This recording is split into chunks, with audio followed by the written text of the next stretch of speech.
ये देखिए कलेक्टर साहब, और रणधीर सिंह जी कहलवाए हैं कि ये तो बस पेशगी मात्र है, अगर कहें तो अगले महीने और भिजवा दें। क्या नाम बताया आपने? जी रणधीर सिंह जी। नहीं, अपना? जी हमारा नाम फूलचंद जी। फूलचंद जी। जी फूलचंद जी, कल आपके रणधीर सिंह जी क्या कर रहे हैं? फ्री हैं, बिल्कुल फ्री हैं। कहिए तो कल डिनर रखवा देते हैं उनके फार्म हाउस पर, भाभी जी को लेते आइएगा। बस डिनर? अरे आपको से कहा शर्माना, अभी हुक्म कीजिए, जो चाहिए दे देंगे। अच्छा, जो कहिए। हाँ जी। लेकिन कल भी मुझे थोड़ा मुश्किल लग रहा है। कहे? क्योंकि कल जहां आपके रणधीर सिंह जी अपना डिनर करेंगे ना, वहां भाभी जी तो दूर, मेरा आना भी जरा मुश्किल हो जाएगा। क्योंकि कल आपके रणधीर सिंह जी अपना डिनर करेंगे जेल के लॉकअप में। अब आप यहाँ से खुद जाएंगे या मैं आपको बाहर तक छोड़ने चलूं? देखिए बाबू साहब। हाँ, अपने रणधीर सिंह जी से कहिएगा, उनकी इस हरकत के लिए मैंने अगर उनके हाथों में हथकड़ियां नहीं पहनवा दी तो मैं भी गजरौला का डिप्टी कलेक्टर नहीं। अच्छा, जय बात। तो एक ठो बात आप भी हमारा सुन लीजिए, अगर रणधीर सिंह जी भी आपको आपका असली औकात न दिखा दिए ना, तो वो भी गजरौला में अब तक के सबसे बड़े लकड़ी के ठेकेदार हैं। धमकी दे रहे हो आपको और आपके रणधीर सिंह जी को? धमकी? बहुत बहुत। खड़े हो, भारी पड़ेगी। निकलो यहां से। देख रहे, बता दे हम तुमको। कन्या, वो चाय रहने देना, हमारे मेहमान थोड़ा जल्दी में थे। कन्या, कन्या। अरे माँ, आपने सुकन्या को देखा है क्या कहीं? अरे गई होगी कहीं, आज तक मुझे कभी बताया उसने? बहुत सर पे चढ़ा के रखा है तूने उसे। देखना, एक दिन बहुत पछताएगा तू। आप आराम करो, वो यहीं कहीं चली गई होगी। क्या बताए रणधीर सिंह जी, सरासर अपमान हुआ है हमारा। नोटों से भरा हुआ बैग मुंह पर देकर मारा है हमारे, और धक्का देकर निकाला है घर से बाहर। 2 कौड़ी का सरकारी नौकर। हम कह रहे हैं आपको, वो जंगल का टेंडर भूल जाइए आप, नया मिलने वाला आपको इस साल। और हेलो हेलो, काट दिए। कुछ कसूर ना है, फिर भी हमें पीछे बस।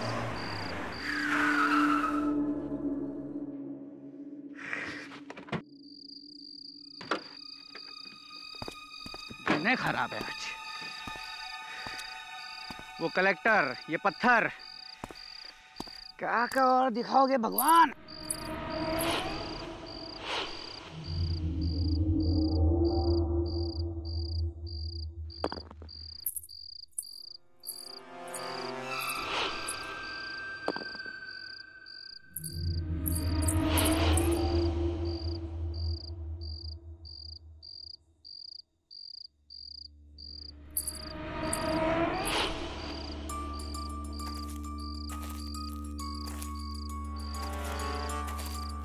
अरे कौन है?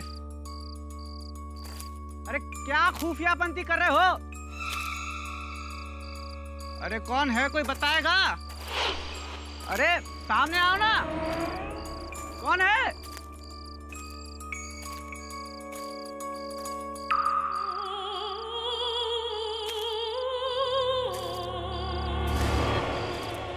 कौन है?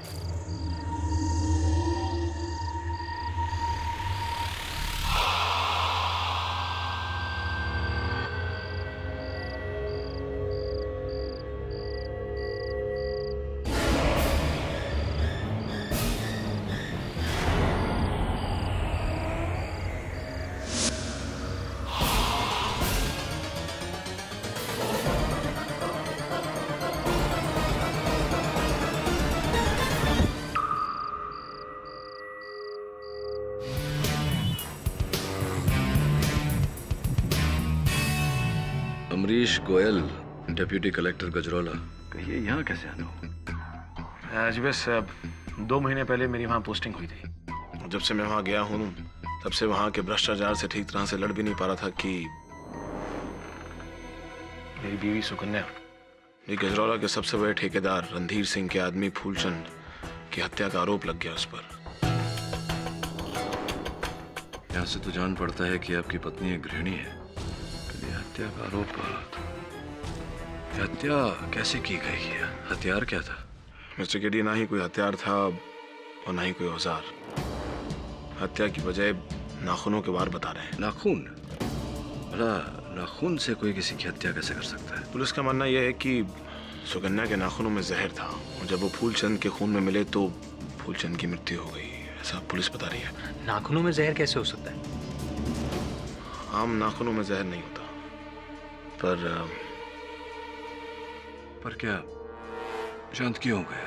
बोलिए। मिस्टर केडी, कभी आपने विष कन्याओं के बारे में सुना है या कहीं पढ़ा है?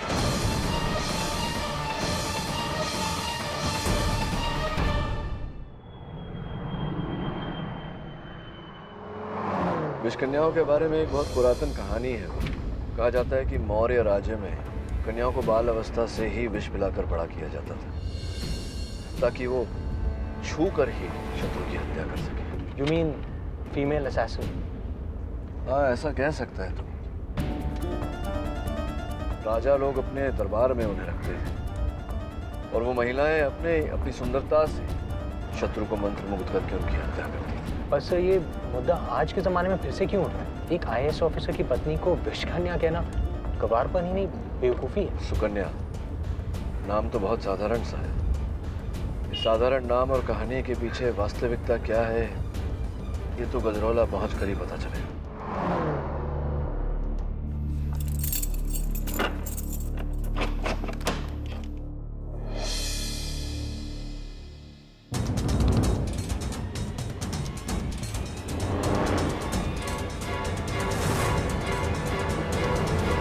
मेरा नाम केडी पाठक है, आपका वकील हूं मैं।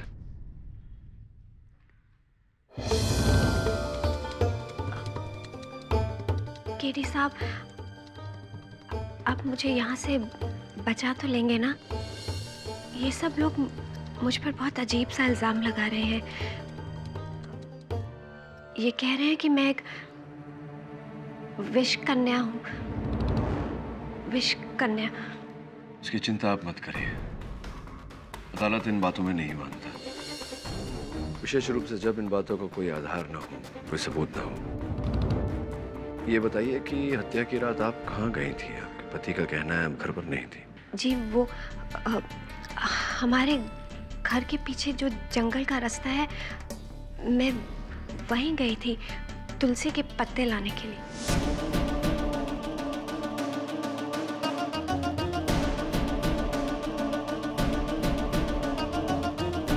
तुलसी के पत्ते? इतनी रात गए? हाँ, वो पूजा बहुत सुबह सुबह होती है ना, तो उसी के लिए मुझे पत्ते चाहिए थे। काफी समय लग गया आपको पत्ते इकट्ठा करने में, आधे घंटे से ज्यादा। हम इस इलाके में नए हैं ना, इसलिए मैं जंगल से रास्ता भटक कर कहीं और ही निकल गई और फिर वापसी का रास्ता पूछते पूछते मुझे देर हो गई। कहीं आपको तो मुझ पे शक नहीं है ना? मैं सिर्फ सत्य जानने आया था आपसे, बाकी देखते हैं अदालत में क्या होता है।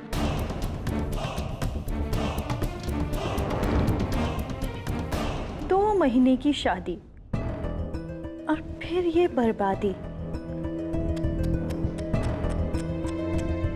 सुनकर बहुत अफसोस हुआ। विश कन्या।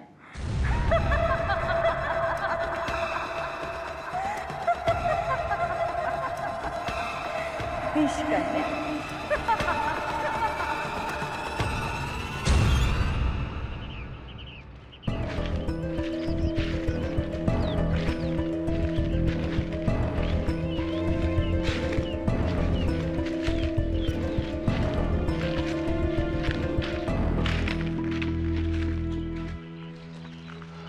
तो हवलदार साहब, यही वो जगह है जहाँ फूलचंद की लाश मिली।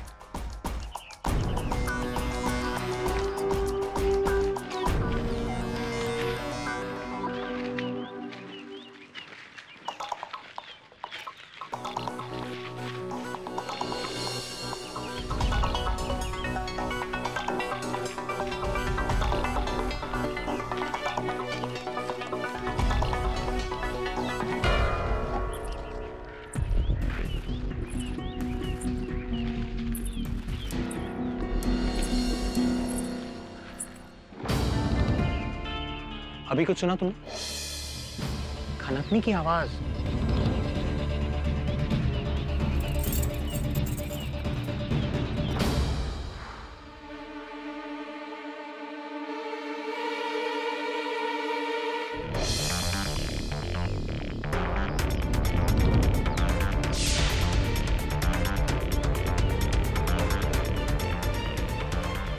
Super glue.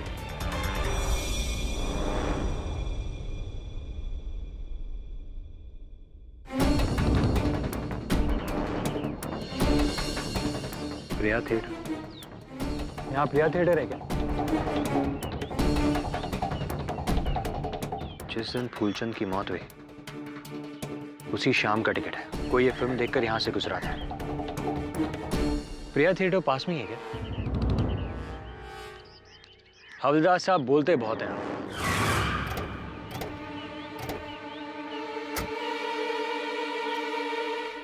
गजरौला में पाठक सर और आपका स्वागत है वरुण जी। मैं रणधीर सिंह, यहाँ का छोटा मोटा एक ठेकेदार हूँ। ओह, तो फूलचंद जिनकी मौत हुई। यहाँ दुर्भाग्य से वो मेरा ही मैनेजर था।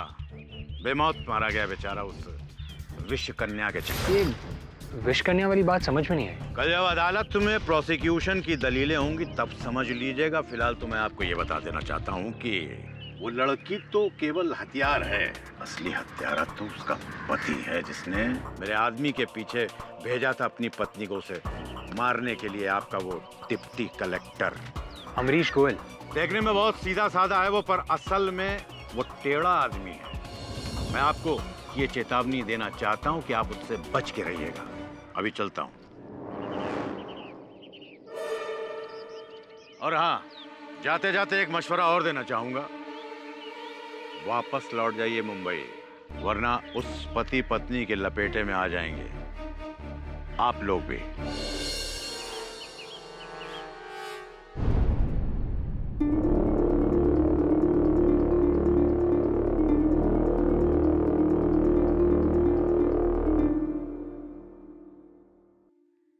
जिस दिन तू सुकन्या को ब्याह कर इस घर में लाया था, मैं उसी दिन समझ गई थी कि इस लड़की के कदम बहुत मनहूस हैं। अरे कितना कहा था कि उर्वशी से शादी कर ले, पर तूने मेरी एक नहीं सुनी। ये जानते हुए भी कि उसका अतीत कितना बुरा है, फिर भी तू बहू को ना कर ले आया। माँ, आप समझती क्यों नहीं हो? सुकन्या अपने अतीत को पूरी तरह भुला चुकी थी। वो पूरी तरह बदल चुकी थी। अरे वो अतीत को भुला चुकी होती तो ये सब क्या है? लोग उसे विषकन्या क्यों कहते हैं? विषकन्या का मतलब समझता है क्या है? जीती जागती जहर की दुकान। माँ माँ माँ माँ, अब उसे ताने वाना देना बंद करो। मैं जानता हूँ कि सुकन्या पूरी तरह निर्दोष है।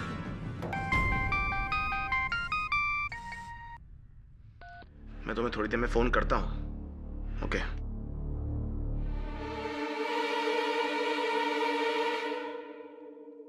माँ, अब ये वैधई, मेरा मतलब ये सुकन्या के बारे में इस तरह की बातें करना बंद करो। मैं जानती हूँ कि सुकन्या ने तुझ पर जादू किया हुआ है, तभी तू किसी की नहीं सुनता। देखना एक दिन जरूर पछताएगा। रुको! क्यों? क्या कर रही हो? खांसी की दवा पी रही हूँ। माँ, ये खांसी की दवा नहीं है, ये जहर है माँ। जहर? यहाँ कैसे आया?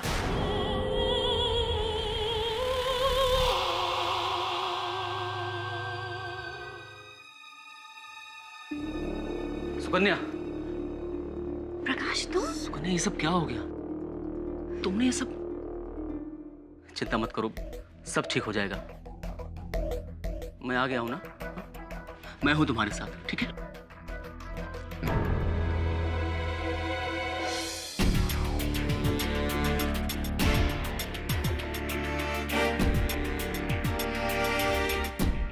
अरे mister K T Pathak. Sorry, myself Shivcharan Shukla. नमस्कार शुक्ला जी, आपको तो बहुत बुरी खांसी है, कुछ लेते क्यों नहीं? ये तो मामूली है, लेकिन ये केस मामूली नहीं है। अरे दूर रहो उससे, गलती से छू लिया ना तो यहीं खड़े खड़े मर जाओगी। सुना नहीं, विष कन्या है ये।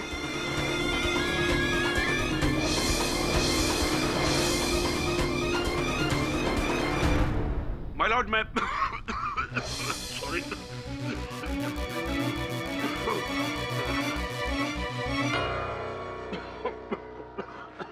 I'm sorry, कमबख्त खांसी।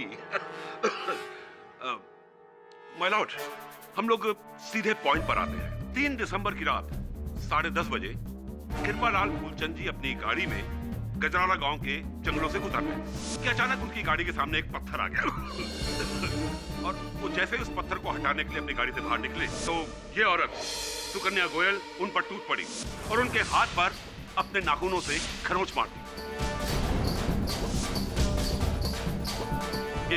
ये देख।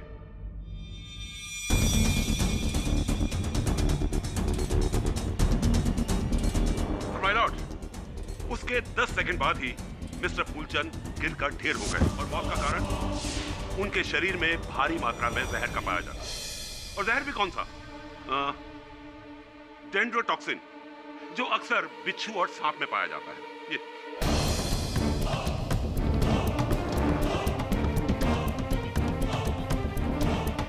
और ये जहर मिस्टर फूलचंद के शरीर में प्रवेश हुआ इन्हीं खरोंचों की वजह से। वो देखिए, जहां वो नीले नीले निशान हैं, इससे यह जाहिर होता है कि इनके नाखूनों में जहर था। और ये बात साबित करती है ये डीएनए रिपोर्ट, जिसमें साफ तौर पे लिखा है कि मिस्टर फूलचंद के हाथों में जो खरोंच थी वो इन्हीं के नाखूनों की दी हुई है। इनके नाखूनों में जहर था 100%। होगा जहर इसके नाखून में, ये विष कन्या है, इसीलिए मारा होगा। ऑर्डर ऑर्डर, बैठ जाइए। योर ऑनर, नाखून से खरोंच, खरोंच में विष और विष के कारण मृत्यु, ये बात मुझे जरा बेतुकी लगी। इस बात की स्पष्टीकरण करने के लिए, इसे स्वयं परखने के लिए मैं अदालत की अनुमति चाहता हूँ। अनुमति है। धन्यवाद योर ऑनर। सुकन्या जी, मैं चाहता हूँ कि आप मेरे हाथ पर खरोंच दें।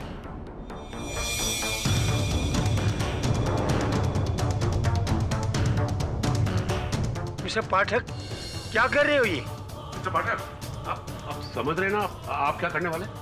पूरी तरह से समझ रहा हूँ शुक्ला जी, और प्रतिपक्ष हो, इतना तो विश्वास मुझे अपने मुवक्किल पर होगा ही। योर ऑनर, आप चिंता न करें, चिंता मत करिए, ये करना आवश्यक है। खरोंच दीजिए।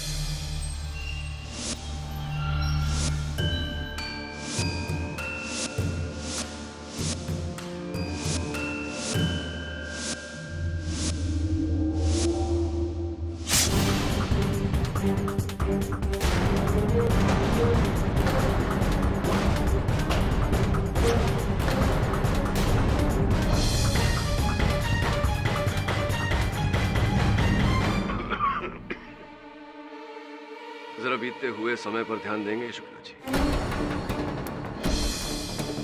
5 सेकंड, 10 सेकंड,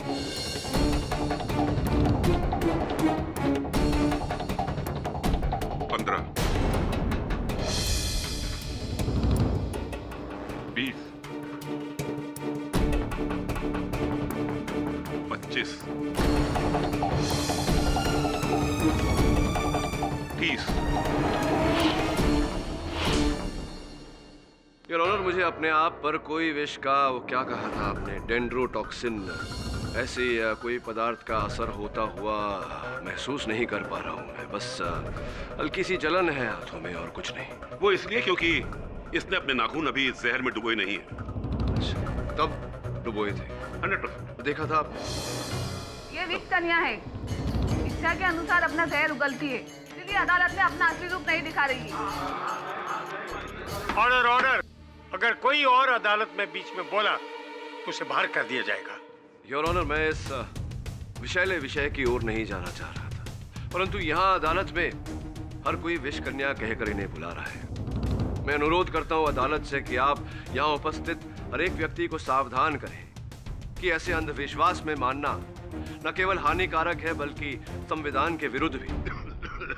पाठक जी, असल में क्या है कि अंधविश्वास में भी विश्वास जुड़ा होता है, और इन लोगों का इस औरत को विष कन्या मानने में विश्वास करना इसके अतीत से जुड़ा है।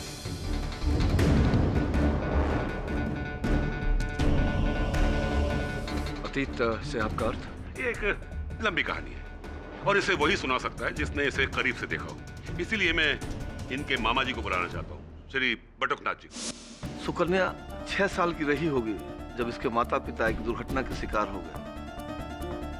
तब से मैंने ही इसे पाल पोस के बड़ा किया है, यहाँ से 20 कोस दूर चिरोला गांव में। चिरोला जो सांप और बिच्छू के लिए मशहूर है? हाँ साहब, घना जंगल है वहाँ, आए दिन सांप और बिच्छू के काटने के किस्से। फिर हम सभी गांव वालों ने सांप और बिच्छू के जहर से एक घूंटी बनाई जो अपने बच्चों को दिया करते थे, ताकि उनपे किसी भी सांप और बिच्छू का काटने का कोई असर ना हो। हमने बचपन से ही सुकन्या को घूंटी पिलाई और फिर साहब वही जहर जो दवा के रूप में सुकन्या को दिया जा रहा था, धीरे धीरे उसका शरीर उस जहर का आदी बन गया।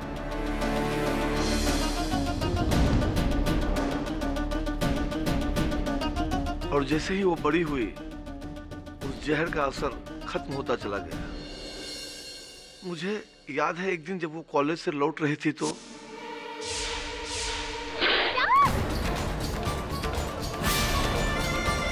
सांप, सुकन्या जल्दी से डॉक्टर के पास। नहीं, रहने दे, ठीक हो जाएगा। पर सांप ने काटा है। मैंने कहा ना कुछ नहीं होगा, इस जहर का मुझ पर कोई असर नहीं होता, ठीक हो जाएगा। चल। फिर साहब 2 दिन में उसका घाव भर गया। फिर आज तक सुकन्या को कोई भी जहर का असर कभी नहीं हुआ।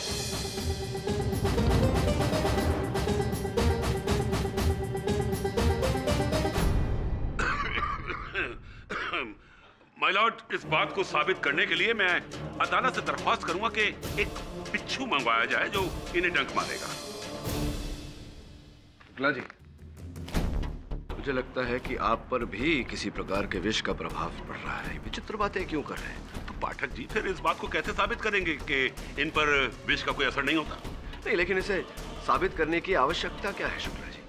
योर ऑनर, सुकन्या जी की ये अवस्था कोई नई बात नहीं है। विज्ञान में इसे मित्रिदिज्म कहते हैं, जहां व्यक्ति नियमित रूप से नियमित समय पर नियमित मात्रा में विष का स्वयं सेवन करता है ताकि बाहरी विष का उसके शरीर पर प्रभाव न पड़े।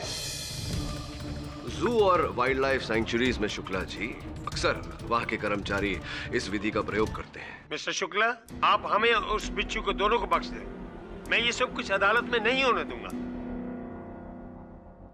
बटुकनाथ जी, आप मुझे कृपया बताइए कि सुकन्या जी की के अतीत की इस अवस्था का फूलचंद जी के हत्या से उनकी मृत्यु से संबंध क्या है? आप समझ नहीं रहो साहब कि सालों साल इसके शरीर में जहर जाने से इसकी सोच भी जहरीली हो गई और फिर ये गलत लोगों के संगत में रहने लगी। ये मैं क्या सुन रहा हूँ सुकन्या? अरे तू दलवी भाई के साथ काम करती है, पता है तुझे कितना बड़ा गुंडा है वो?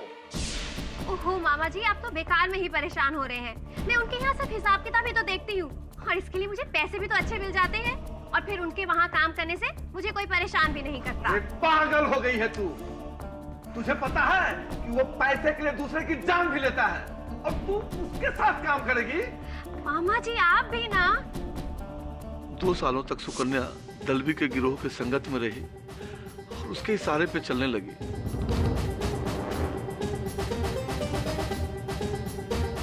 दलवी के पकड़े जाने पर जो सुकन्या पर केस चला उस पर कुछ साबित नहीं हो सका। और उन 2 सालों तक दलवी भाई ने कई लोगों को मरवाया। दिलचस्प, अति दिलचस्प। पाठक जी, आज से 1000 साल पहले चंद्रगुप्त मौर्य के जमाने में उनके दरबार में इसी तरह की विष कन्या पाली जाती थी, ताकि राजा के एक इशारे पर वो अपने विष से उनके दुश्मनों को बड़ी चालाकी से मार सके। और अब 2012 में गजरौला के दलवी भाई, उनका दरबार, ये लड़की उनके यहाँ उसी तरह से पल रही थी।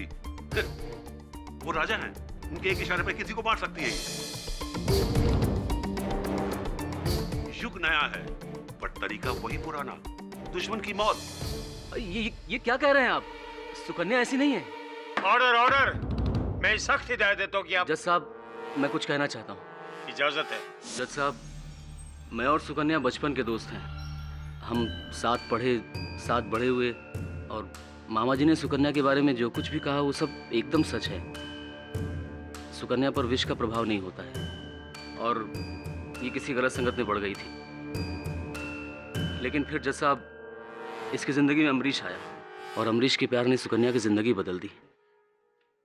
जी जज साहब, प्रकाश बिल्कुल सही कह रहा है।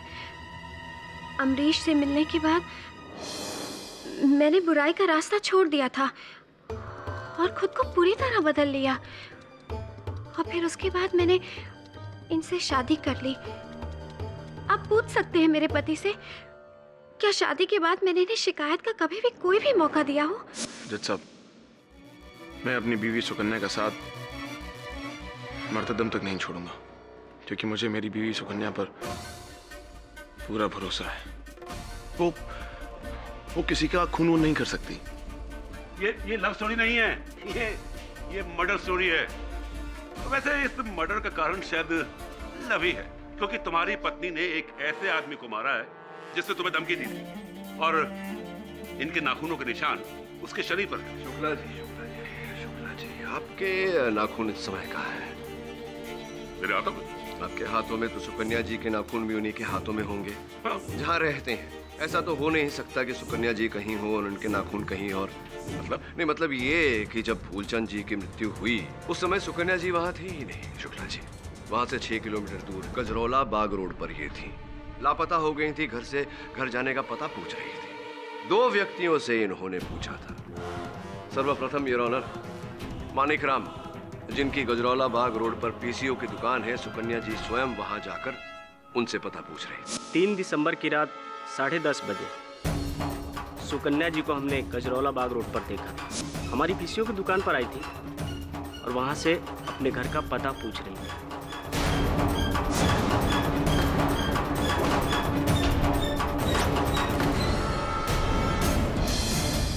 उसके बाद योर ऑनर, कुछ ही दूर आगे बढ़ने के बाद इन्होंने एक रिक्शा वाले बबलू पांडे से अपने घर का पता पूछा। हाँ साहब, चौराहे पे मिली थी ये उस रात हमें। तब हम अपने ऑटो में सो रहे थे। भाई साहब, ये फुले रोड कितनी दूर है? पास ही में है, 2 मिनट की दूरी पर। आप कहे तो छोड़ दो रिक्शा में, मीटर से दे देना। नहीं, मैं चली जाऊंगी, धन्यवाद। जिस वक्त हमने उसे रास्ता दिखाया था उस वक्त अब तकरीबन रात के 10:40 हो रहे थे। धन्यवाद बबलू जी।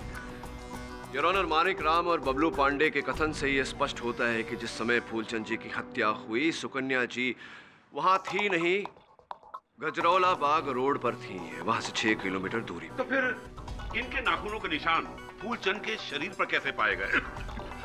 सॉरी, ये डीएनए रिपोर्ट है मिस्टर पाठक, कोई मजाक नहीं है। शुक्ला जी, अगर आपके सबूत में दम है तो मेरे साक्ष्यों को भी नकारा नहीं जा सकता। हाँ, लेकिन एक लड़की एक समय पर 2 जगह कैसे हो सकती है?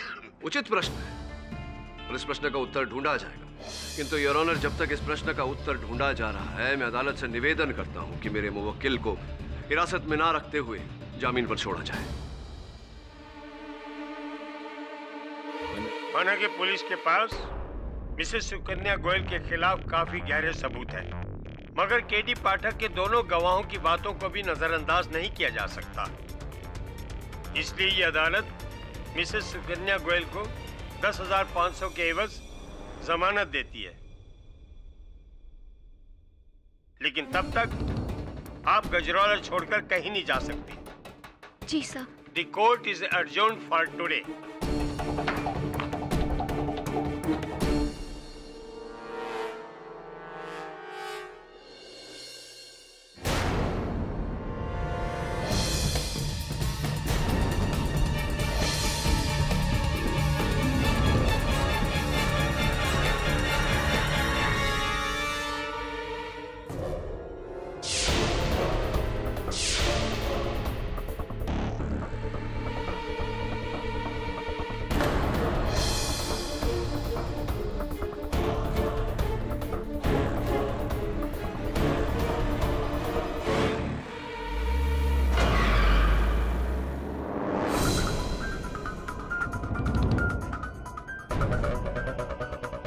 नमस्कार पाठक जी। रणधीर सिंह, ठेकेदार। लगता है सच्चाई अपनी आंखों से देखे बगैर आपको यकीन नहीं हो रहा। आइए बैठिए।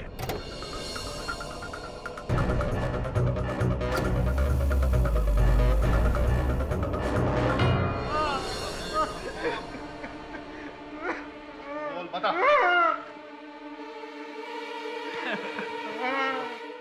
पाठक जी देखिए, ये हो रहा है सत्य का प्रचार। जी हाँ भाई, बोले कुछ। हाँ बॉस, बोल रहा है बिल्कुल पोपट की तरह। ये बोल रहे मुंह खोल। साहब हमें माफ कर दो साहब। हमने अदालत में झूठी गवाही दी थी कि उस रात सुकन्या जी को हमने गजरौला बाग रोड पर देखा था। हम तो उन्हें पहली बार देख रहे हैं। ये झूठ कहने के लिए हमें अच्छे पैसे मिले। तुम लोगों को झूठी गवाही देने के लिए पैसे किसने दिए थे? ड्यूटी कलेक्टर अमरीश गोयल, सुकन्या जी के पति। पाठक जी, नई जगह पर नए नए लोगों पर नया नया विश्वास करना ठीक नहीं है। मैं पहले भी आपको सचेत कर चुका हूं। ये दोनों पति पत्नी किसी भी जहरीले सांप बिच्छुओं से कम खतरनाक नहीं है। दोनों मिले हुए हैं। सुकन्या पहले दलवी जी के लिए काम करती थी और अब ये अमरीश गोयल के लिए काम कर रही है। इस विष कन्या ने अपना मालिक बदला है, अपना चोला नहीं बदला है। क्या पाठक जी, आपने भी इस शिकारी को जंगल में अकेला छोड़ रखा है शिकार करने के लिए। समझ लीजिए कि अब किसी की खैर नहीं है।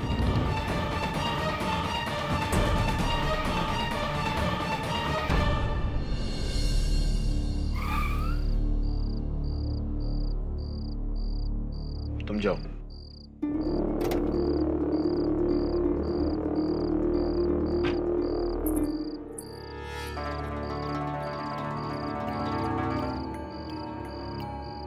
हाँ विदय, बोलो।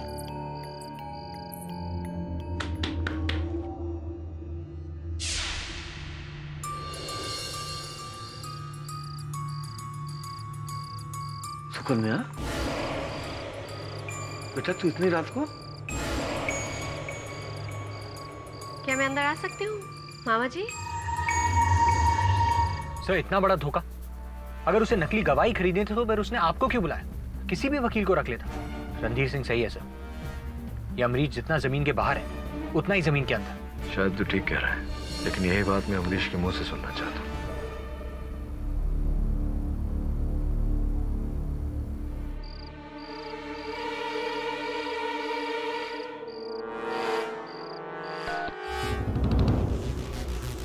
फोन काट दिया।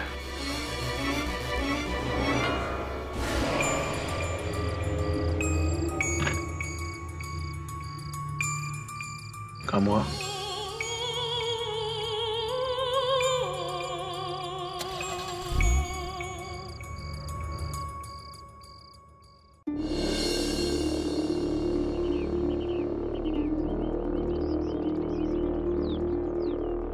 सर, मैं सुकन्या के मामा बटुकनाथ के घर आ गया हूँ।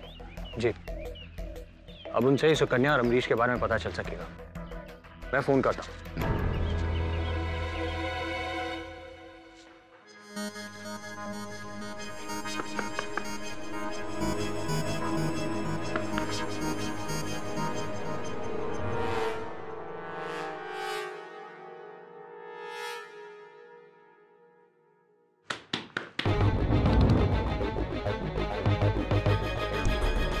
बटुकनाथ जी,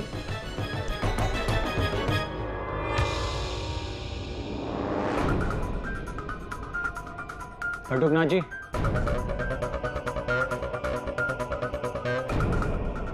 बटुकनाथ जी,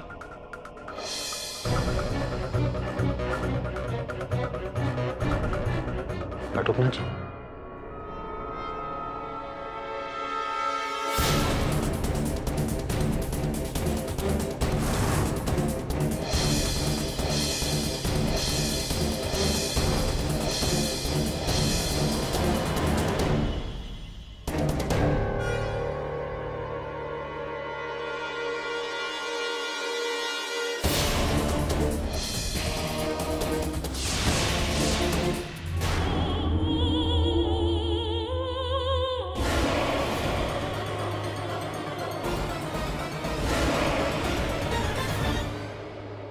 कौन है आप?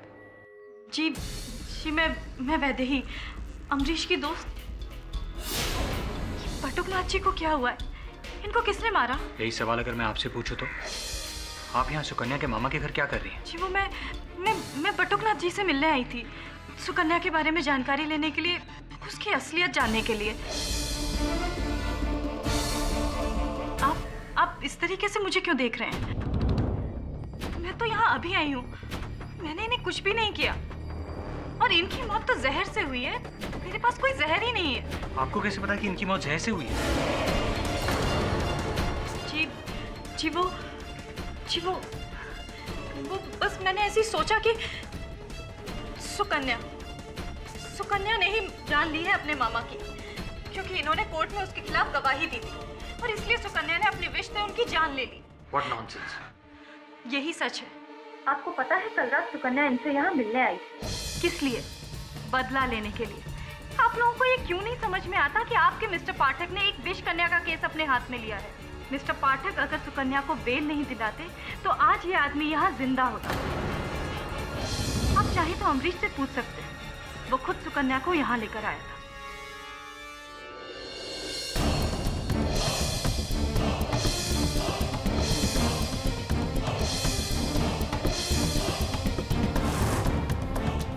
सर मुझे माफ़ कर दिए सर, मुझसे गलती हो गई सर। वो जो दोनों विटनेस मैंने अदालत में बुलाए थे सर, वो दोनों विटनेस झूठे थे सर। झूठ और फरेब की अपेक्षा मुझे अपने प्रतिद्वंदियों से होती है। अमरीश मेरे अपने मुवक्किल से नहीं, आपने जो 2 झूठे गवाह अदालत में प्रस्तुत किए, उनके कथन के आधार पर मैंने आपकी पत्नी को जामीन दिलवाया। अमरीश जी, झूठ के पैरों पर कोई अधिक समय तक खड़ा नहीं हो सकता। मैंने निर्णय लिया है कि आपका केस छोड़कर मुंबई लौट जाऊंगा। नहीं सर प्लीज। अमरीश ने अपनी जिंदगी में कभी कोई बुरा काम नहीं किया है, ना कभी रिश्वत ली, ना कभी घूस दिया सर। इसीलिए तो रणधीर से दुश्मन बन गया है इसका। कि सर जो कुछ भी हुआ है, अमरीश ने जो कुछ भी किया है सब मेरे कहने पर किया है।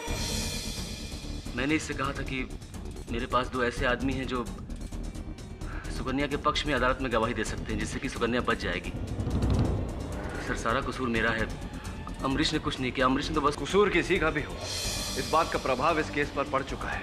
अब अदालत कभी नहीं मानेगी कि सुकन्या घटनास्थल पर नहीं थी। कल रात आप और सुकन्या उनके मामा बटुकनाथ जी के यहाँ से थे। हाँ, उसी बिना पे तो फिर एक बार पुलिस ने सुकन्या को गिरफ्तार कर लिया, लेकिन वो वहां से उनसे बात करने के लिए गई थी, किसी का खून करने के लिए नहीं। हाँ सर, और मारती भी तो कैसे? पुलिस का कहना है कि बटुकनाथ जी की हत्या उन्हीं नाखून से हुई है। बस डीएनए रिपोर्ट की प्रतीक्षा है। मुझे अचंभा नहीं होगा अगर वो रिपोर्ट सुकन्या से मेल खा गई तो। जो भी हो, ये आप जाने, आपका नया वकील जाने।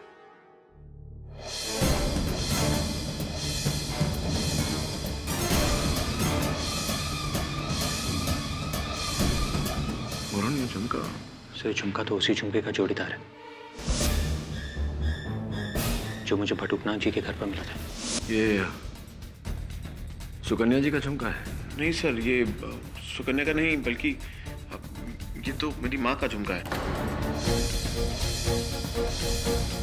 ये झुमका बटुकनाथ जी के यहाँ क्या कर रहा था? प्रश्न ये नहीं है कि ये झुमका बटुकनाथ जी के यहाँ कैसे पहुंचा।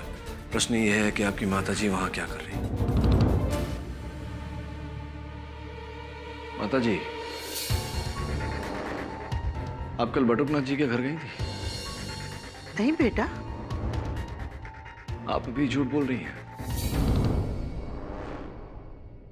लगता है मुझे कुछ समय तक और यहां रहकर इस केस से जुड़े रहना पड़ेगा। कुछ और नहीं तो अपनी जिज्ञासा पूरी करने के लिए, ये पता लगाने के लिए कि विषकन्या है या नहीं, और अगर वो है तो सुकन्या है या कोई और।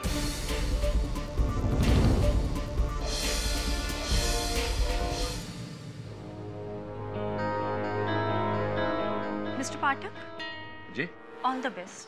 धन्यवाद। आपकी पहचान? वैदे ही, अमरीश की दोस्त। अच्छा, वही जिनकी भेंट मेरे सहायक वरुण से हुई थी, बटुकनाथ जी के घर। जी हाँ, एक्चुअली उसी सिलसिले में मुझे आपसे बात करनी थी, बेहद जरूरी बात। वार्तालाप तो मुझे भी आपसे करनी है, करते हैं ना अदालत में, आइए। मिस्टर केडी पाठक जो कह रहे हैं वो सच है मिलोन। पिछली बार अदालत में मैंने जो दोनों गवाह बुलवाए थे, मानिक राम पीसीओ वाला और बबलू रिक्शा वाला, वो दोनों के दोनों गवाह झूठे थे। मैंने उन्हें कुछ पैसे वैसे देकर झूठी गवाही दिलवा दी थी। सच बात तो यह है मिलॉर्ड कि उस रात गजौला रोड पर मेरी बीवी सुकन्या को किसी ने देखा ही नहीं। मिस्टर अमरीश, आप एक जिम्मेदार सरकारी ऑफिसर होकर इस तरह की धोखाधड़ी कर रहे हैं। I am really sorry my lord. इसकी जो भी सजा आप देना चाहें। सजा तो आपको मिलेगी मिस्टर अमरीश, लेकिन आपको उतनी नहीं जितनी आपकी पत्नी सुकन्या को। माय लॉर्ड, इन्होंने अदालत में झूठे गवाह पेश करके अपनी पत्नी को बेल पर छुड़वाया। उसके बाद इन दोनों पति पत्नी ने क्या किया? ये दोनों इनके मामा बटुकलाल के गांव गए, उनके घर गए। वहां जाके इन्होंने फिर विषकन्या का रूप धारा। ऑब्जेक्शन योर ऑनर, विषकन्या जैसा कुछ होता ही नहीं। एक मिनट, ये तो फिर क्यों बटुकनाथ के शरीर पर भी सुकन्या के नाखूनों के निशान मिले? क्यों इनके खरोच मिले वहां पर, जिनमें वही जहर भरा था? वो जहर जो सांप और बिच्छू में पाया जाता, माय लॉर्ड। ये किसी साधारण औरत की बात नहीं है, ये किसी आम स्त्री की कहानी नहीं है, ये 100% विषकन्या की बात है, उसी का हमला है। मिस्टर शुक्ला, आप ये क्या कह रहे हैं? विषकन्या? ये अदालत इन बातों पर कतई भरोसा नहीं करती। लेकिन भारतीय सभ्यता को तो मानती है, इतिहास को तो मानती है। ये इसमें साफ लिखा है कि साल 340 बीसी में चंद्रगुप्त मौर्य के राज्य में गुरु चाणक्य ने कुछ ऐसी विषकन्याओं को तैयार किया था जो राजाओं के दुश्मनों से बदला ले सके।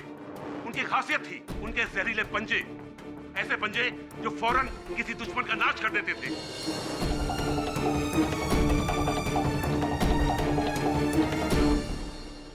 शुक्ला जी, ये सब ऐतिहासिक किताबों की बात नहीं है, इन घटनाओं के घटित होने का कोई प्रमाण नहीं। धार्मिक किताबों को तो आप प्रमाण मानेंगे ना, जिनमें विषकन्या के बारे में लिखा गया है।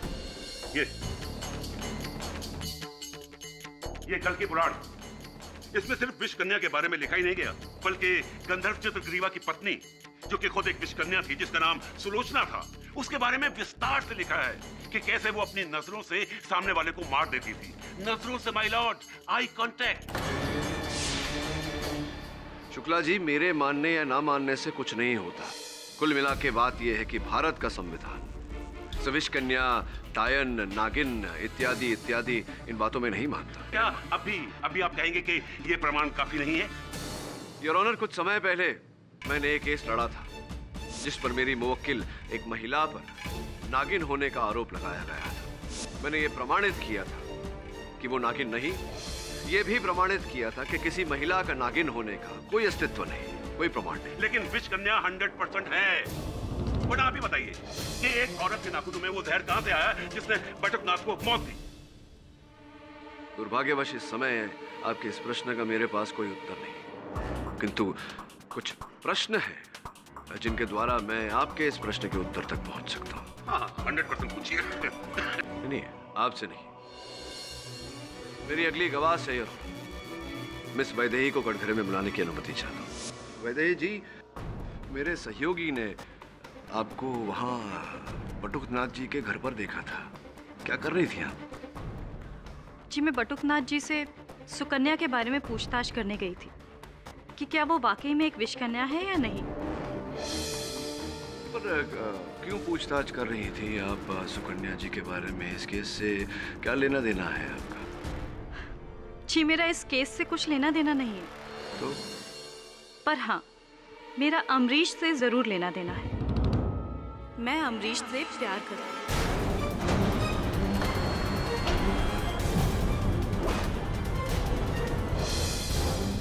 और चाहती हूँ कि सुकन्या की सच्चाई जितनी जल्द से जल्द दुनिया वालों के सामने आ जाए, उतना ही अच्छा अमरीश के लिए होगा और मेरे लिए। सुकन्या का मेरे रास्ते से हटना मेरा रास्ता साफ करता है। क्या बात है, दाद देनी चाहिए आपकी इस बहादुरी की। आभार मानते हैं हम आपका कि बिना प्रश्न पूछे, बिना किसी दबाव के आपने न केवल अपना परिचय हमें दे दिया, बल्कि आपने अपनी मंशा और उद्देश्य दोनों हमें बता दिया।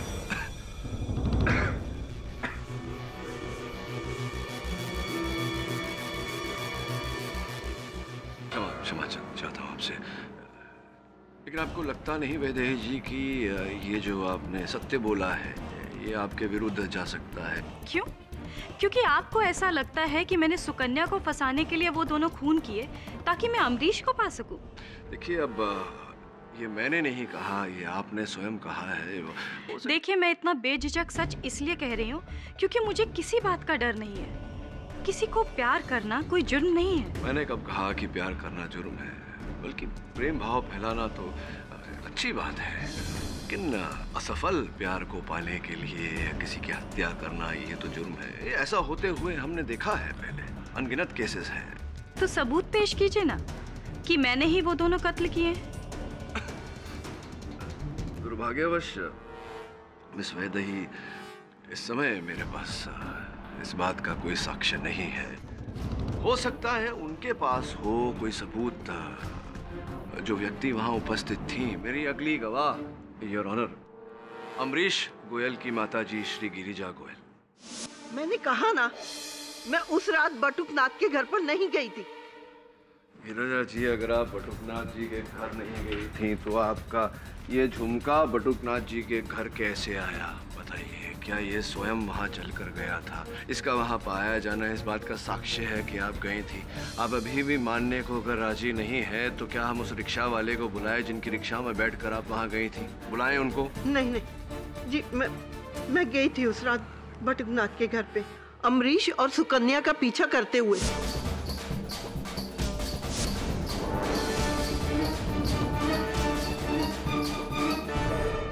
गई क्यों थी? आपके वहां जाने का उद्देश्य क्या था, बताइए। क्योंकि मुझे लगता था कि मेरी बहू सुकन्या मुझसे कोई राज छुपा रही है, इसलिए मैं उसकी और उसके मामा की बातें सुनने वहां चली गई। पर मैंने तो सुना ही नहीं, वो देखा जो देखकर आज तक मेरी रूह कांपती है।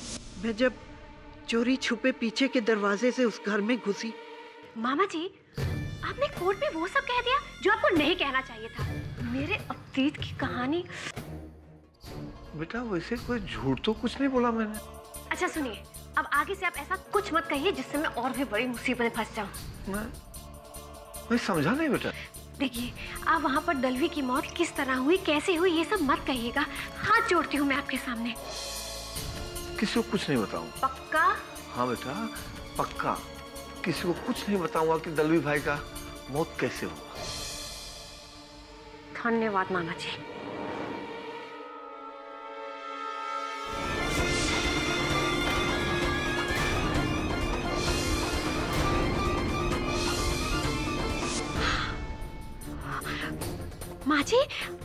माँ जी, ये आप क्या कह रही हैं? मैंने अपने मामा जी को मार डाला। मैं एक विष कन्या हूँ। प्लीज माँ जी, मैं आपके सामने हाथ जोड़ती हूँ। आप ये झूठा आरोप मुझ पर क्यों लगा रही हैं? वाह वाह, अब तो घर का भेदी ही लंका ढाने लगा। सास की गवाही 100% नहीं बल्कि 200% साबित करती है कि ये विष कन्या है। मिस्टर शुक्ला, ओके सॉरी मैं इन्हें विश कन्या नहीं बोलता, बल्कि ये तो कह सकता हूँ ना कि इन्होंने अपने नाखूनों को जहर में डुबोया और उन दोनों की जान ले ली। पहले फूलचंद की, उसके बाद अपने मामा बटुकनाथ की, ताकि बटुकनाथ यानी कि इनके मामा कोर्ट में वो राज ना उगल रहे। लेकिन वो राज है क्या? और ये दलवी भाई की मौत का क्या कहानी क्या है ये?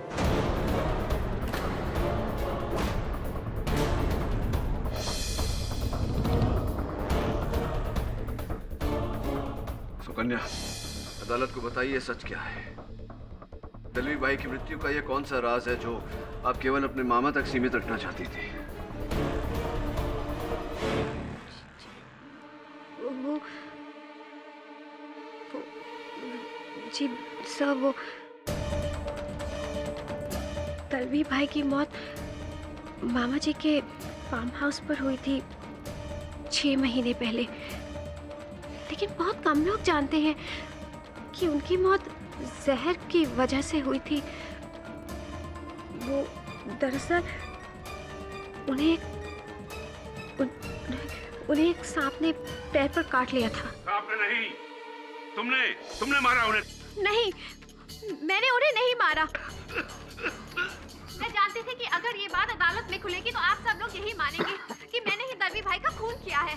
मैं एक विश कन्या थी और आज भी एक विश कन्या हूँ। इसीलिए, सिर्फ इसीलिए मैंने मामा जी के सामने हाथ जोड़कर उनसे विनती की थी कि वो अदालत में इस बारे में किसी को कुछ ना कहे। लेकिन सच्चाई तो ये है कि ना मैंने दलवी भाई को मारा है और ना ही फूलचंद जी को। फिर तुम्हारे नाखूनों पर उनके खरोंचों के निशान कैसे हैं? कैसे? बोलो कैसे?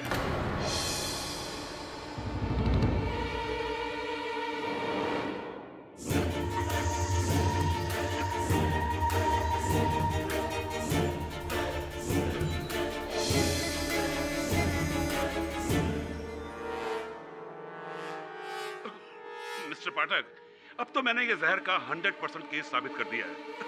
आप पता नहीं किस अमृत की तलाश में हैं।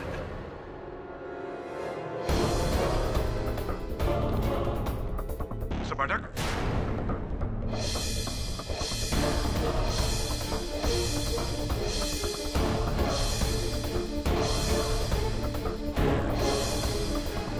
Hello.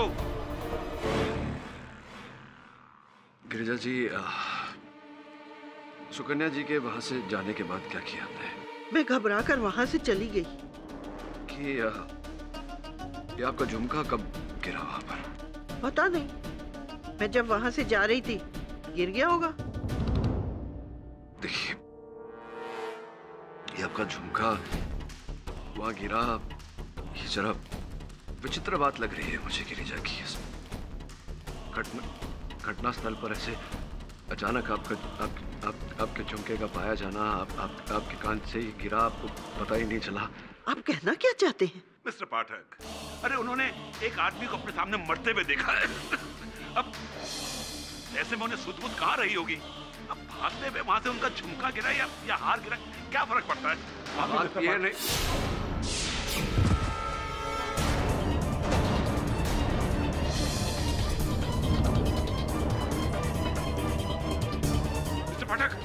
Mister Pathak, are you okay? Mister Pathak, are you okay, mister Pathak? कहीं ये इस खरोंच की वजह से तो आपकी हालत नहीं हुई?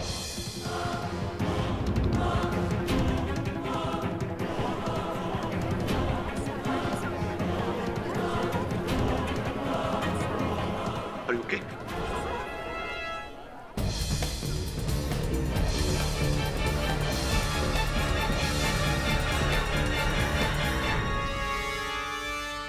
ये क्लियर केस ऑफ पॉइजनिंग है मिस्टर पाठक। आपके हाथ पर लगे इन खरोंचों के जरिए एक हल्का सा जहर आपके शरीर में फैला है। जहर? जी हाँ, लकीली हमने जल्दी ट्रीट कर लिया, वरना मुश्किल हो जाती। एंड मिस्टर पाठक, ये मैं टेबलेट्स लिख के दे रहा हूँ, इन्हें टाइम पर लेते रहिएगा। I have an important appointment with the doctor. और हाँ, शाम तक अगर आराम ना आए तो मुझे फ़ोन कर दीजिएगा। जी धन्यवाद। Excuse me.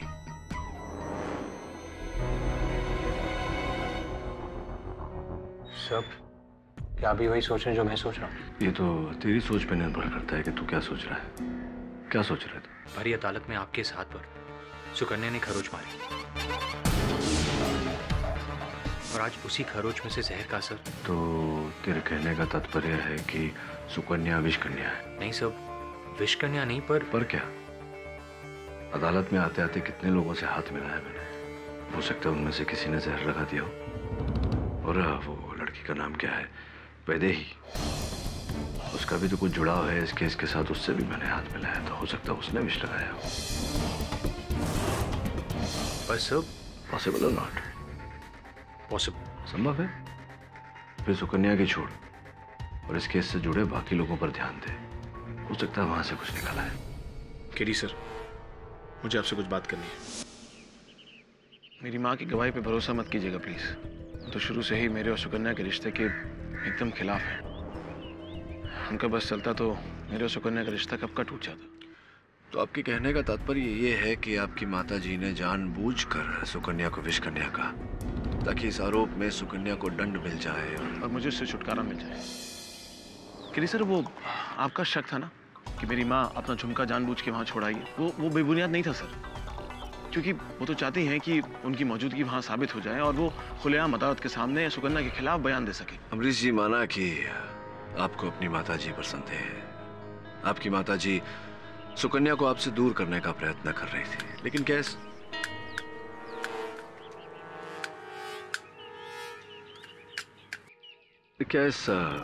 प्रयत्न के चलते वो फूलचंद और बटुकनाथ की? नहीं सर, ये मेरे कहने का मतलब नहीं था। मेरी माँ इस हद तक नहीं जाएगी कि मुझे सुकन्या से दूर करने के लिए वो किसी का मर्डर खून। नहीं सर। और वैदेही? सर, वैदेही एकदम पागल है। मैंने उसे 1000 बार कहा कि मैं उससे प्यार नहीं करता हूँ, और पता नहीं वो अपनी जिद पर, अपने प्यार पर ही रहती है। उसको ये लगता है कि मैं एक ना एक दिन सुकन्या को छोड़कर उसके पास आ जाऊंगा, पर ये उसका भ्रम है सर, मेरा नहीं। अमरीश जी, भ्रम का वास्तविकता में बदलना कोई असंभव बात नहीं। हो सकता है वैदेही ने ऐसा ही किया हो, या अमरीश की माताजी ने। ये भी संभावना है। Amrish ji, thank you for coming. Thank you for meeting sir. Thank you Varun.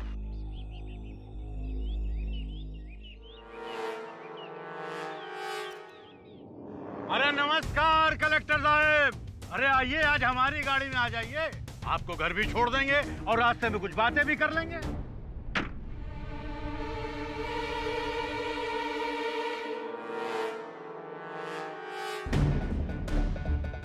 Randhir Singh ji, मुझे आपकी लिफ्ट की जरूरत नहीं है, मेरे पास अपनी सरकारी गाड़ी है। अरे साहब, जो गलती आप पहले कर चुके हैं उसे आप दोबारा करना चाहते हैं? क्या मतलब? मतलब ये कि अगर आपने पहले ही मुझसे दोस्ती का हाथ मिला लिया होता तो ना आपको फूलचंद को धमकाना पड़ता, ना वो बेचारा मारा जाता, और ना ही भाभी जी को जेल जाना पड़ता।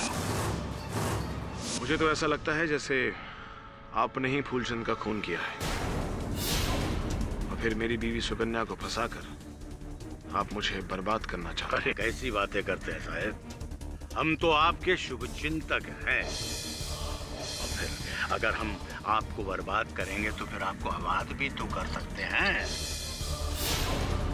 बस एक बार आप इस साल के सारे लकड़ी के ठेके हमको दिलवा दो साहब। केडी पाठक क्या चीज है, अपनी पहुंच से हम भाभी जी को 2 दिन के भीतर जेल से बाहर ले आएंगे। रणधीर सिंह, तुम और तुम्हारी ये घटिया सोच दोनों भाड़ में जाओ। अरे क्या हुआ कलेक्टर साहब, भाभी जी को आजाद नहीं कराना चाहते? कुछ चक्कर तो नहीं चल रहा है? ओ कलेक्टर बाबू, बहुत ही कंफ्यूजिंग केस है सर। हम चाहे किसी पर भी उंगली उठाएं, सारी उंगलियां सुकन्या की तरफ ही इशारा करती हैं। उंगलियां नहीं, नाखून वरुण। इस केस में सर्वोच्च प्रश्न ये है कि अगर सुकन्या निर्दोष है तो उसके नाखून दोषी क्यों है?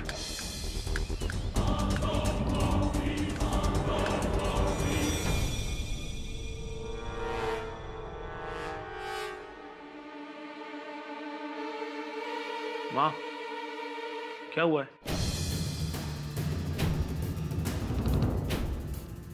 माँ, क्या हुआ क्या है? बेटा, बालों के तेल के लिए बहू की अलमारी खोली, देख वो क्या है।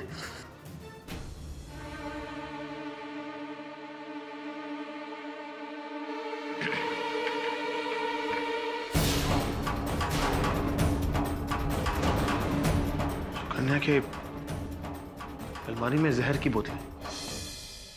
नहीं अमरीश, मुझे लगता है ये बॉटल्स किसी ने जानबूझ कर रखी है सुकन्या को फंसाने के लिए। झूठ। अमरीश बेटा, मेरी बात मान, यही है तेरी पत्नी की खुफिया खुराक और तू समझता मैं उसकी दुश्मन हूँ? अरे अभी भी वक्त है, छोड़ दे उसे। अरे छोड़ दे, भूल जा इस केस को, वरना अपनी जहर से वो तुझे भी मार डालेगी।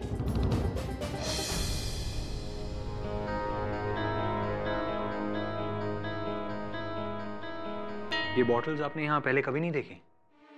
नहीं, सुकन्या की अलमारी तो हमेशा बंद रहती है। अमरीश, मैं अभी भी कह रहा हूँ, कोई है जो सुकन्या को फंसा रहा है। वो कौन है? ये तो तब पता चलेगा जब इन बॉटल्स की फिंगरप्रिंट जांच होगी।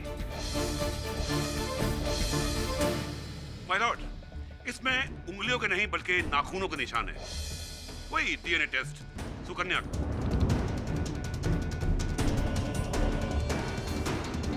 शुक्ला जी, इन्होंने बोतल पकड़ी थी, लेकिन बोतल पर इनकी नाखून के निशान हैं, उंगलियों के निशान नहीं। ये कैसे संभव है? आप अभी भी इसी बात पर अड़े हैं कि सुकन्या बेकसूर है। अरे अब तो इसके जहर का पिटारा भी मिल गया है। इस बोतल में वही जहर है जिसे पीकर इसने अपने शरीर में विष भरा है। नहीं, मेरा यकीन करिए, मैं बिल्कुल नहीं जानती कि ये जहर की बोतल मेरे कमरे में कैसे आई। बस करो, मत झूठ बोलो और अपनी असलियत बता दो सबको। जहरीली और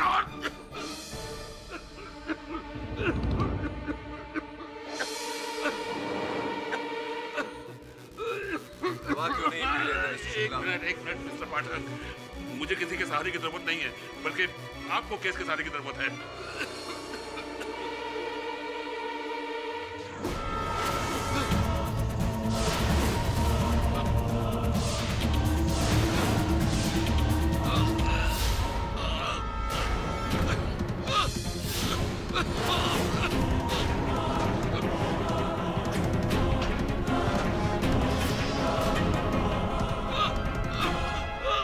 Shukla ji, call an ambulance please. Shukla जी,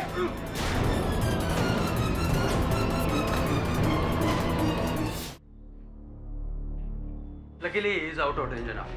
थोड़ी देर और हो गई होती तो मिस्टर शुक्ला को गहरी पॉइजनिंग हो जाती, उनकी जान जा सकती थी। डॉक्टर साहब, ये जहर जो था? जी हाँ, वही डेंट्रोटॉक्सिन जो किसी ने प्रोसिक्यूटर शुक्ला की खांसी की दवा में मिलाया था। मिलाया नहीं, छुआ। हाँ केडी साहब, याद है आपको पिछली अदालत में शुक्ला जी के हाथ से उनकी खांसी की दवाई की बोतल छूट गई थी और वो जाकर गिरी थी सुकन्या के पैरों के पास। फिर सुकन्या ने उस बोतल को उठाकर शुक्ला जी को वापस कर दिया था। बस वहीं उस विषकन्या ने अपना काम दिखा दिया। महज उसके छूने भर से उस बोतल में भरी हुई दवा को उसने जहर बना दिया। ये आप क्या कह रहे हैं रणधीर सिंह जी? वही जो सच है, पर अफसोस आप लोगों की आंखों पर तो आधुनिकता का काला चश्मा चढ़ा हुआ है, जो ना इतिहास देखता है और ना पुराण। गौर कीजिए केडी साहब, सबसे पहले फूलचंद के लाश पर सुकन्या के नाखूनों के निशान पाए जाते हैं और फिर उसके बाद बटुकनाथ जी की लाश पर भी वही नाखूनों के निशान मिलते हैं और फिर आपके हाथों पर सुकन्या के बनाए हुए नाखूनों के खरोंचों में जहर का फैलना। और अब ये सब जमाने से सुनते चले आ रहे हैं कि कानून अंधा होता है, पर इतना अंधा होता है आज हमने अपनी आंखों से देख लिया। ठीक है, मैं चलता हूं।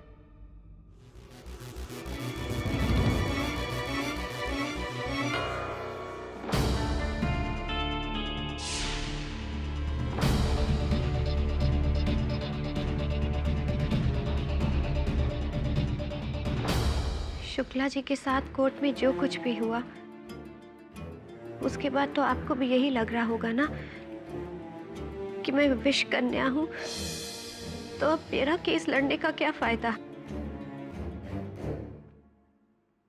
सुकन्या जी, झूठ नहीं बोलूंगा आपसे। आपका ये केस मेरे हाथ से छूटता जा रहा है। अब आपके पास कोई अंतिम गवाह, कोई सबूत, कोई उपाय, कोई तरीका हो इस केस को जीतने का तो बताइए। हाँ, बस एक उपाय है। अगर मैं एक विश कन्या हूँ तो मुझ पर कितनी भी मात्रा का जहर कोई भी असर नहीं करेगा। बिच्छू या फिर सांप का काटा हुआ जहर तो बहुत कम होता है। आप मुझ पर एक मेहरबानी करिए, मुझे जहर से भरी हुई शीशी लाकर दे दीजिए। अगर उसे पीने के बाद भी मैं जिंदा रहूं तो फिर हाँ, मेरे शरीर में खून नहीं जहर दौड़ रहा है, फिर हूं मैं विश कन्या। और अगर ये विश पीकर आपकी मृत्यु हो गई तो? प्लीज केडी सर, आप मुझ पर एक आखिरी एहसान कर दीजिए। मुझे जहर से भरी हुई शीशी लाकर दे दीजिए और फिर उसे पीकर मुझे मर जाने दीजिए। मेरी मौत ही मेरी बेगुनाही का सबूत बन सकती है। अद्भुत बात है सुकन्या जी, मांगा भी तो क्या।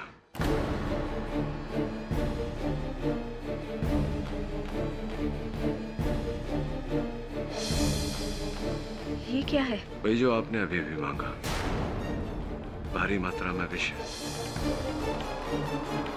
पी लीजिए इसे और साबित कर दीजिए कि आप विष कन्या नहीं है।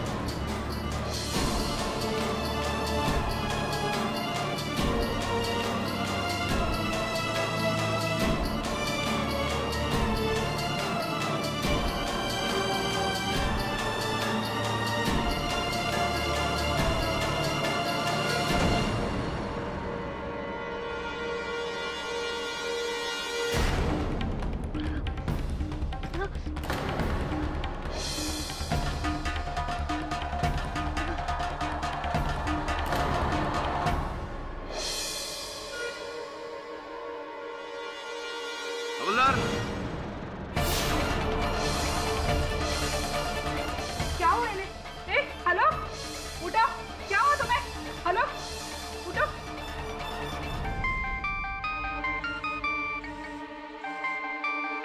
हेलो, क्या हुआ सुकन्या को? बोतल पे जहर के निशान। देखो तुम वहीं उसका ख्याल रखना। मैं अभी हॉस्पिटल आ रहा हूँ। क्या अभी माँ सुकन्या ने जहर पी लिया। जिस बात का मुझे डर था ना, वही हुआ। अगर सुकन्या को कुछ हो गया ना, मर जाऊंगा मैं सच्ची।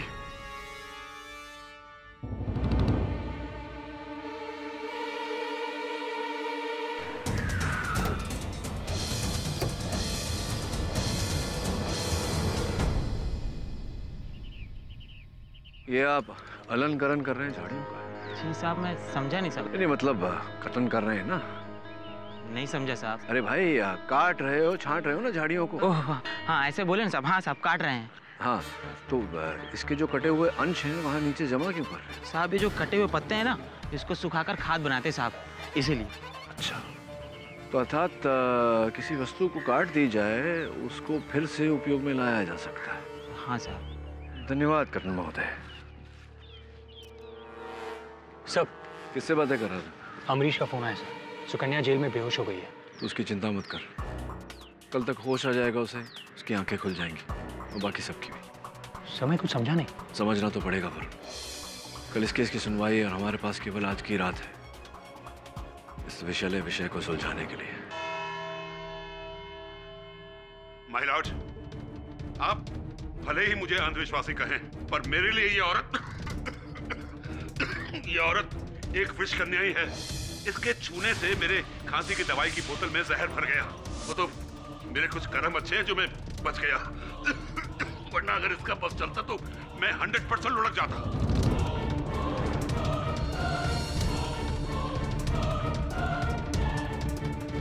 मिस्टर पाठक, आप अपने अगले विटनेस को कटघरे में बुला रहे थे? जी your honour, mister Amrish Goyal की माता जी श्रीमती गिरजा गोयल। इजाजत है।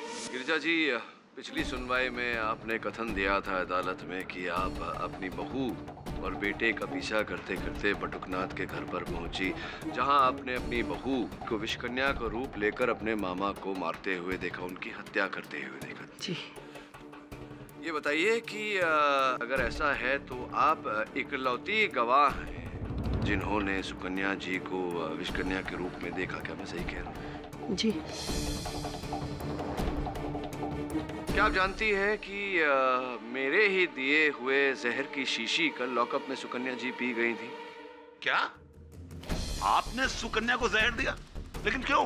केवल इतना साबित करने के लिए शुक्ला जी कि सुकन्या एक विष कन्या नहीं, एक साधारण महिला है। मैं आपसे कह रहा था। प्लीज एक्सप्लेन मिस्टर पाठक।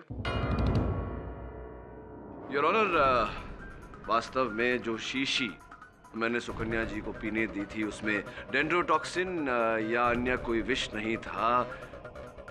सामान्य बेहोशी की दवा थी जिसे पीकर ये कुछ घंटों तक बेहोश हो जाती। आपकी इस अजीब हरकत की वजह? क्षमा चाहता हूँ योर ऑनर, विचित्र परिस्थितियों में विचित्र मार्ग अपनाने पड़ते हैं उन परिस्थितियों से बाहर निकलने के। जैसा कि इन पर आरोप लगाया गया है कि ये विष कन्या है, तो डेंड्रोटॉक्सिन या अन्य कोई विष अगर भारी मात्रा में भी इन्हें दी जाए, अगर ये पी लें तो उसका कोई असर नहीं होना चाहिए इन पर। किंतु जरा सी सामान्य सी बेहोशी की दवा इन पर इतना बुरा असर कर गई, इसका अर्थ ये होता है योर ऑनर कि इनका शरीर किसी सामान्य व्यक्ति की तरह ही है, ये विष कन्या नहीं है।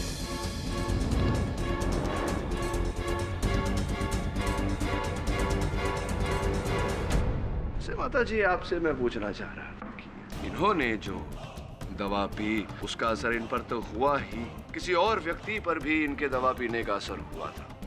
आपके बेटे अमरीश पर क्या अवस्था थी अमरीश जी की जब उन्हें पता चला कि उनकी पत्नी सुकन्या ने विष भरा बोतल पी लिया? मैंने अमरीश को इतना ज्यादा टूटा हुआ पहले कभी नहीं देखा। जब उसकी ये हालत देखी तो मुझे एहसास हुआ कि अमरीश की जान तो सुकन्या में अटकी है। उसी की जान लेने के चक्कर में पड़ी हुई थी आप, तभी तो झूठ बोला। मुझे माफ कर दो।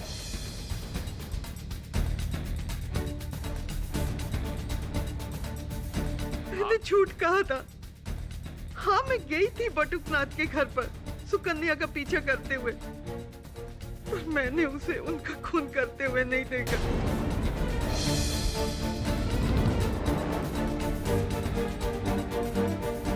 सुकन्या निर्दोष है, मैं इसे फंसाना चाहती थी। तो फिर वो आपका झुमका? हाँ, मैं जानबूझकर वहाँ छोड़ के आई थी ताकि आप लोग मुझ तक पहुँचे और फिर मैं अदालत में अपनी बहू सुकन्या के खिलाफ बयान दे सकूं। मुझे माफ कर दो बेटी, माफ कर दो। आपके मानने या ना मानने से कुछ नहीं होता। हमारे पास इस बात के सबूत है कि सुकन्या के नाखूनों ने ही मूलचंद और बटुकनाथ की जान ली है।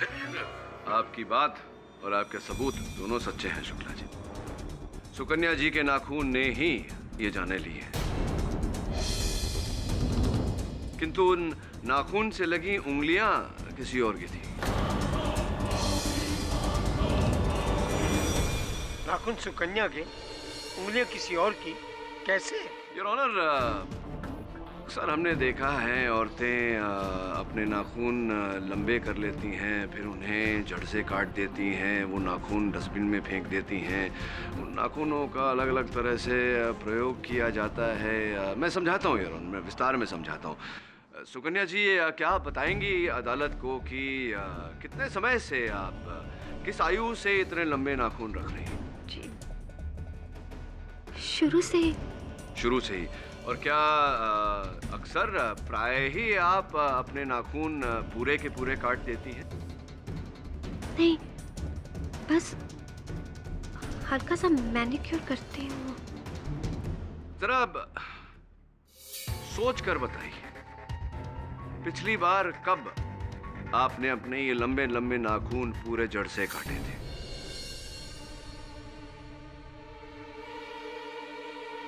हाँ, 3 महीने पहले जब मैं मामा जी के घर गई थी, तब मेरा ये हाथ दरवाजे में आ गया था, जिसकी वजह से मेरी उंगली के 2 नाखून टूट गए। तब मैंने अपने इस हाथ के सारे नाखून काट दिए। तो जो नाखून टूट गए थे और बाकी के नाखून जो आपने काटे, क्या किया आपने उनका?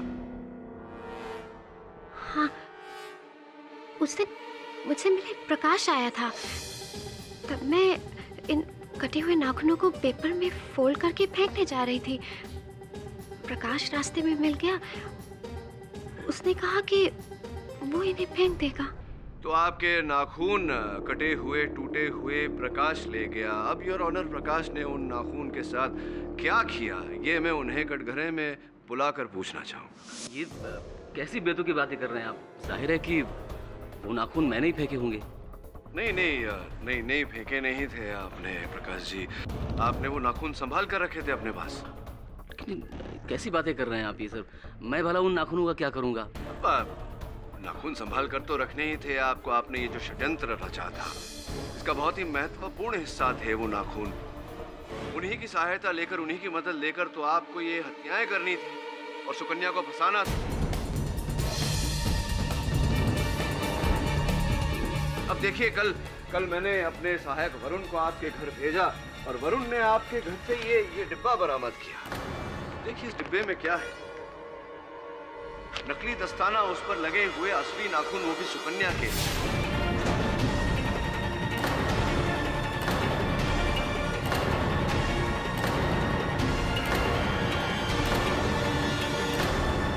ये ना कहना कि ये नाखून सुकन्या के नहीं, क्योंकि हमने इनका डीएनए मैच करवाया है प्रकाश जी, और ये मैच हो चुके हैं सुकन्या के साथ। ये बताइए कि ये नकली दस्ताने जिस पर असली नाखून लगे हैं सुकन्या के, ये आपके घर में क्या कर रहे थे? आपके घर से बरामद हुआ है ये, आपके घर पे क्या कर रहा था? आपकी अलमारी के अंदर। आप झूठ बोल रहे हैं। आप मुझे फंसा रहे हैं। मैं आपको फंसा नहीं रहा हूँ। ये आप ही के घर से बरामद हुए हैं, आपकी अलमारी से। अरे ये हो ही नहीं सकता, मेरे घर से मिल ही नहीं सकते हैं। क्यों नहीं हो सकते? ये आपके घर से बरामद मेरे सहायक वरुण ने स्वयं जाकर इन्हें वहाँ से ढूंढा है। मैं कह रहा हूँ सर, वो मेरे घर से मिल ही नहीं सकते। ये नामुमकिन है। कैसे नामुमकिन है? अरे नहीं मिल सकते, क्योंकि वो नाखून तो मेरे ऑफिस के लॉकर में। ऑफिस के लॉकर में थे?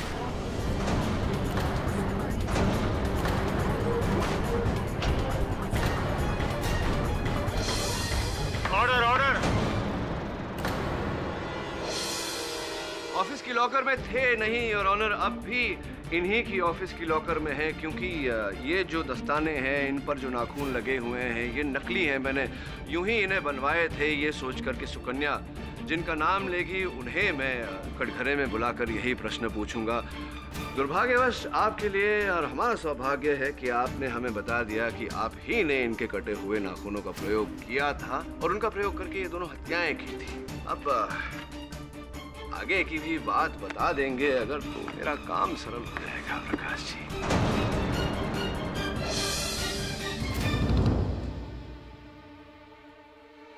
सुकन्या को मैं बचपन से ही प्यार करता था, मन ही मन। लेकिन सुकन्या ने कभी मुझे नहीं चाहा। उसने कभी नहीं समझा मेरे प्यार को। अरे समझना तो दूर, कभी पहचाना तक नहीं उसने कि मैं उससे कितना प्यार करता हूँ। और उसके बाद उसने अमरीश के साथ शादी कर ली। मेरा दिल टूट गया। उसके बाद सुकन्या के लिए जितना प्यार था मेरे दिल में, सब नफरत में बदल गया। और मैंने सोच लिया कि ऐसा सबक सिखाऊंगा इसे, ऐसा सबक सिखाऊंगा कि लोग मिसाल दे इस बात की। और उसके बाद जब मुझे इसके कटे हुए नाखून मिले तो केडी साहब, मैंने सुकन्या और विश के संबंध को लेकर एक कहानी बनाने की सोची। सुकन्या ने मुझे बताया था कि फूलचंद और अमरीश के बीच में तनाव चल रहा है। बस इसी बात का फायदा उठाया मैंने और उस रात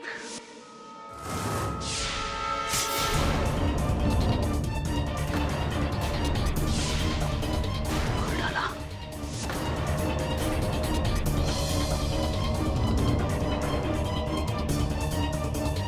और उसके बाद 2 झूठे गवाहों की बिना पर सुकन्या को बेल दिलवाकर, सबके जाने के बाद मैंने तुम्हारे मामा को खत्म कर दिया।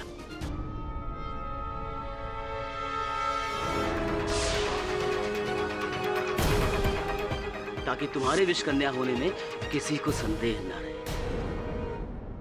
एक और बात मैं स्पष्ट करना चाहूंगा कि ये मेरे हाथों में जो विष फैला था वो कैसे हो गया? केडी साहब, उस दिन जब आप अमरीश के घर आए थे और मैंने आपको जाने से रोका था, तो उस दिन मेरे हाथ में कॉटन था और उस कॉटन में जहर था, डेंड्रोटॉक्सिन, जो मैंने आपको रोकने के बहाने आपके हाथ में लगा दिया। और वो मेरी खांसी की दवाई की बोतल पे। उस दिन जब मैंने सुकन्या को आपकी बोतल उठाते देखा, तो अगले दिन अदालत से पहले, ठीक पहले, मैंने आपके टेबल पर आकर आपकी बोतल बदल दी। दवा के बदले जहर।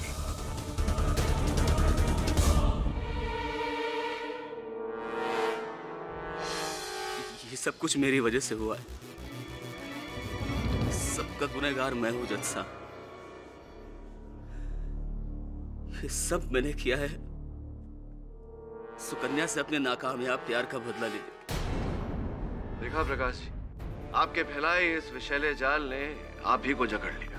ऐसा ही होता है अक्सर, क्योंकि सबसे विषैला विष, सबसे खतरनाक विष सांप बिच्छू बोतलों नाखूनों में नहीं, यहाँ मनुष्य के दिमाग में होता है। डिफेंस प्रेस चलाना।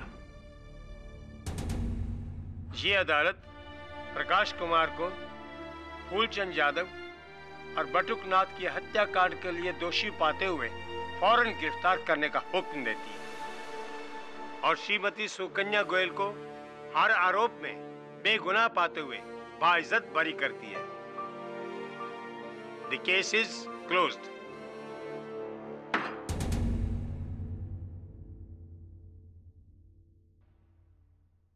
आज्ञा जाता। कांग्रेचुलेशंस, आप ये केस जीत गए। मुझे तो लगा था कि आप ये केस हार जाए। सॉरी, एक मिनट। अरे जहर होगा उसमें। नहीं, मजाक कर रहा हूँ जी।